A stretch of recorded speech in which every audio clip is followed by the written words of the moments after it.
नमस्कार दोस्तों, कैसे हैं आप। आशा करता हूँ आप अच्छे और स्वस्थ होंगे। दोस्तों, एक प्रोफेशनल रिज्यूमे या बायोडेटा बनाना एक एम्प्लॉय और एक स्टूडेंट या फ्रेशर के लिए बहुत ही बड़ा टास्क होता है। जी हाँ दोस्तों, किसी भी कंपनी में अगर आप अप्लाई करते हैं तो सबसे पहला जो स्टेप होता है वो आपका रिज्यूमे या प्रोफाइल ही होता है, जिससे आप शॉर्टलिस्ट होते हैं और फर्दर फिर इंटरव्यू के लिए आपको जो है कॉल आता है। लेकिन दोस्तों 99% एम्प्लॉइज या कैंडिडेट यही गलती करते हैं। उनका जो रिज्यूमे है या बायोडेटा या कहीं कहीं सीवी भी कहते हैं, वो इतना अप टू डेट या प्रोफेशनली डेवलप नहीं होता है, बना हुआ नहीं होता है, जिस कारण से उनका जो है प्रोफाइल शॉर्टलिस्ट नहीं होता है। वो अप्लाई पे अप्लाई करते जाते हैं लेकिन उसका कोई रिजल्ट नहीं आता है। तो दोस्तों, इस वीडियो में आपको मैं एक एचआर के पर्सपेक्टिव से ये बताऊंगा कि किस तरह से आप अपना एक प्रोफाइल और रिज्यूमे बनाएं ताकि एक ही नज़र में आपका प्रोफाइल शॉर्टलिस्ट हो जाए और आपके इंटरव्यू जो अटेंड करने के वो चांस बढ़ जाए। जी हाँ दोस्तों, जैसा कि आपको पता है, मुझे 11 साल से ज़्यादा का एचआर का अनुभव है और मैं खुद जब रिक्रूटमेंट करता हूं तो क्या क्या चीज़ें मैं ध्यान में रखता हूं, वो सारी चीज़ें आज मैं आपको बताने वाला हूं कि आप अपने सीवी और प्रोफाइल में क्या चीज़ें पहले रखें, क्या बाद में रखें, ताकि एक ही नज़र में आपका प्रोफाइल शॉर्टलिस्ट हो जाए। दोस्तों, इस चीज़ का बहुत से लोग पेड सर्विस देते हैं। जी हाँ दोस्तों, पैसा लेकर आपको रिज्यूमे बनाना सिखाते हैं, लेकिन मैं यहाँ पर आपको फ्री में किस तरह से एक प्रोफेशनल रिज्यूमे बनाया जाता है वो करके बताऊंगा। तो वीडियो में आप अंत तक बने रहेगा। दोस्तों, आपको एक बोनस टिप में मैं दूंगा जो आपको बहुत काम आएगी आपके इंटरव्यू चांसेस बढ़ाने के लिए, आपकी प्रोफाइल को जो शॉर्टलिस्ट करने बढ़ाने में। तो चलिए दोस्तों, आपके सामने देखिए एक रिज्यूमे आ गया है। मैंने ये सैंपल के लिए बनाया है। आप अपना प्रोफाइल इस तरह से डिजाइन कर सकते हैं। सबसे पहले देखिए दोस्तों, आप अपना नाम लिख देंगे, फिर यहां पर आप देखिए ईमेल आईडी और कॉन्टेक्ट नंबर ये लिखा जाएगा।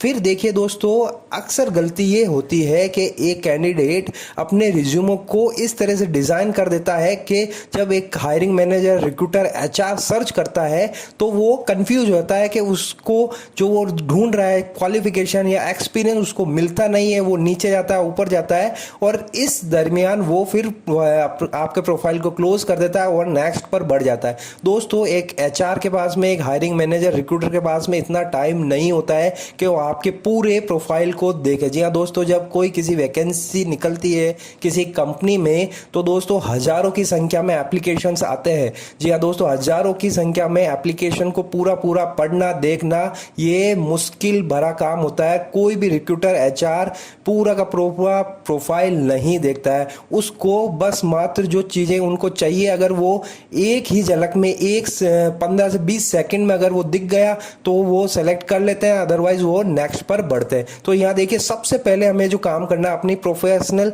समरी बनानी। यहाँ सबसे पहले हमें हमारी हाईएस्ट क्वालिफिकेशन जो हमने लिए वो लिख देना। बीटेक मैकेनिकल 2019 ये हमें लिख दिया। आपकी जो है आप लिख दिए। अदर प्रोफेशनल स्किल आपने कोई लिया है तो आप वो लिख देंगे। जैसे मैंने यहाँ एग्जांपल के लिखा है एसएपी और जापानीज लैंग्वेज। अब आपको लिखना है कि आपको कितने साल का एक्सपीरियंस हो गया है टोटल, वो आपको यहाँ लिख देना है। किस इंडस्ट्री में है और आपकी क्या डेजिग्नेशन है वो यहाँ पर आपको लिखना है। फिर आपकी एज और डेट ऑफ बर्थ लिखना है। जी हाँ दोस्तों, बहुत सी बार एक हायरिंग मैनेजर ये भी देखता है कि उसको इस एज तक का ही कैंडिडेट चाहिए, तो वो आप यहाँ क्लियरली मेंशन कर दें।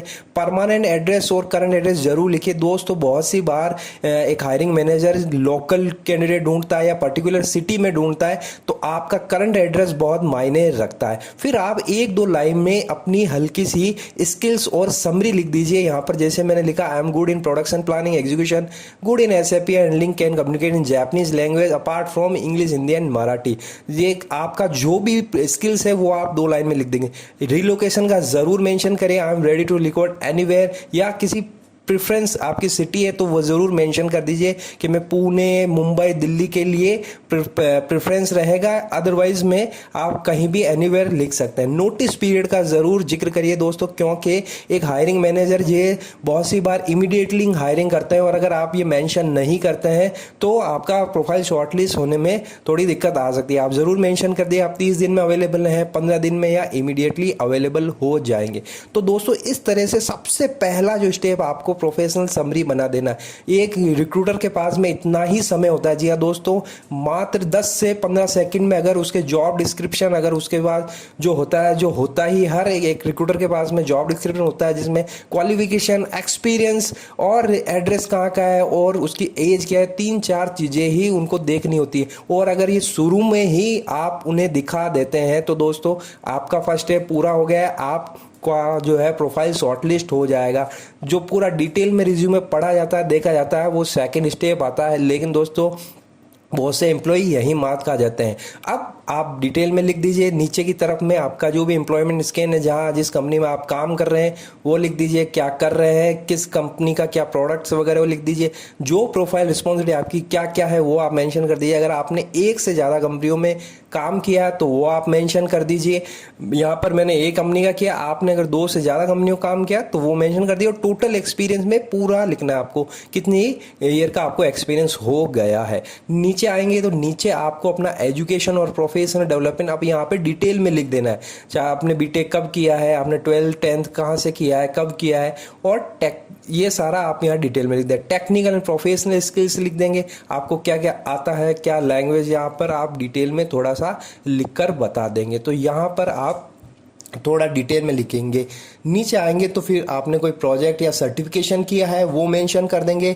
यहाँ पे मैंने एग्जांपल के लिए लिया, आपने जो भी प्रोजेक्ट सर्टिफिकेशन किया वो लिख दें। फिर नीचे आपको फाइनली आपका पर्सनल इन्फॉर्मेशन लिखना है। फादर का नेम लिख दीजिए, आपको जो जो लैंग्वेज आती है वो लिख दिए, आप मैरिड है अनमैरिड वो जरूर मेंशन करिए। फैमिली मेंबर का जिक्र कर दीजिए दोस्तों, ये आपके फादर मदर, फैमिली में भाई बहन जो भी है आप इस तरह से लिख दीजिए। फिर हॉबीज आपकी क्या है, जो रियल हॉबीज है वही लिखा करें दोस्तों, क्योंकि बहुत सी बार एचआर राउंड में एक कैंडिडेट फंस जाता है। अगर वो फेक लिखता है या कॉपी पेस्ट करके लिखता है किसी का देखा देखी, तो वहां पर दिक्कत होने का सामना करना पड़ता है। तो आपकी जो रियल हॉबीज है, जो आपको पसंद है वही लिखे। फिर फाइनली आप अपना कमेंट लिख सकते हैं, I will always be thanks for considering my profile, नाम और लिखे। तो दोस्तों आपको सबसे पहला स्टेप यही करना है कि आपको अपनी प्रोफेशनल समरी को सबसे ऊपर रखना है, जिसमें जो मेन चीज़ें है वो हाईलाइट कर देनी है, ताकि 10 से 15 सेकंड में ही जो एक हायरिंग मैनेजर रिक्रूटर ढूंढ रहा है आपकी प्रोफाइल में सबसे पहले दिख जाए और वो आपका प्रोफाइल शॉर्टलिस्ट करके अलग से फाइल में रख ले। फिर आपको डिटेल में वो फर्दर देखेगा। लेकिन दोस्तों 90% लोग यही गलती करते हैं, वो अपने जो रिज्यूमे या सीवी बनाते हैं वो इधर उधर बनाते हैं, क्वालिफिकेशन कहीं आ रहा है, एक्सपीरियंस कहीं आ रहा है। तो इससे क्या होता है, एक हायरिंग मैनेजर के पास में इतना टाइम नहीं होता है दोस्तों, और आपका प्रोफाइल सब जो है शॉर्टलिस्ट नहीं होता है। फिर आप हर कंपनी में अप्लाई करते हैं, फिर मेल भी करते हैं, फिर फोन भी करते हैं, लेकिन दोस्तों इतना टाइम नहीं होता है। हजारों की संख्या में आपकी प्रोफाइल को शॉर्टलिस्ट करवाना बहुत ही मुश्किल होता है। तो दोस्तों इस तरह से आप सीवी बनाइए तो आपका प्रोफाइल गारंटेड है जल्दी से जल्दी हर कंपनी में शॉर्टलिस्ट होगा और आपके चांसेस बढ़ेंगे। अब बात करते हैं बोनस टिप्स की। दिया दोस्तों, जैसा मैंने जिक्र किया था, बोनस टिप दोस्तों मैंने एक वीडियो बनाया हुआ है, नीचे डिस्क्रिप्शन में मिल जाएगा, ऊपर आई बटन में मिल जाएगा। naukri.com पर अपने को सर्चिंग में कैसे लाया। जी दोस्तों, बहुत ही इंपॉर्टेंट, बहुत ही बढ़िया वीडियो, आप जरूर देखिए दोस्तों। आपके जो सर्चिंग के चांस है naukri.com में वो 10 से 15 गुना बढ़ जाएंगे। जो दोस्तों आप जब देखेंगे तो आपको मालूम चल जाएगा। तो दोस्तों मेरा आपको हाईली रिकमेंड है वो वीडियो जरूर देखें, आपको प्लेलिस्ट में भी मिल जाएगा, और आपके जो चांसेस हैं इंटरव्यू में सेलेक्ट होने के वो बढ़ जाएंगे। तो दोस्तों आई होप आपको ये वीडियो पसंद आया होगा, जानकारी पसंद आया होगा। अगर आप इस चैनल पर नए हैं या वीडियो चैनल को अभी तक सब्सक्राइब नहीं किया तो प्लीज़ सब्सक्राइब कर दीजिए, पास वाले नोटिफिकेशन को हिट कर दीजिए, और वीडियो अच्छा लगे तो प्लीज़ लाइक एंड शेयर करना ना भूलिए। तो दोस्तों फिर मिलते हैं एक नई जानकारी के साथ में, तब तक के लिए अपना ख्याल रखिए। Thank you very much.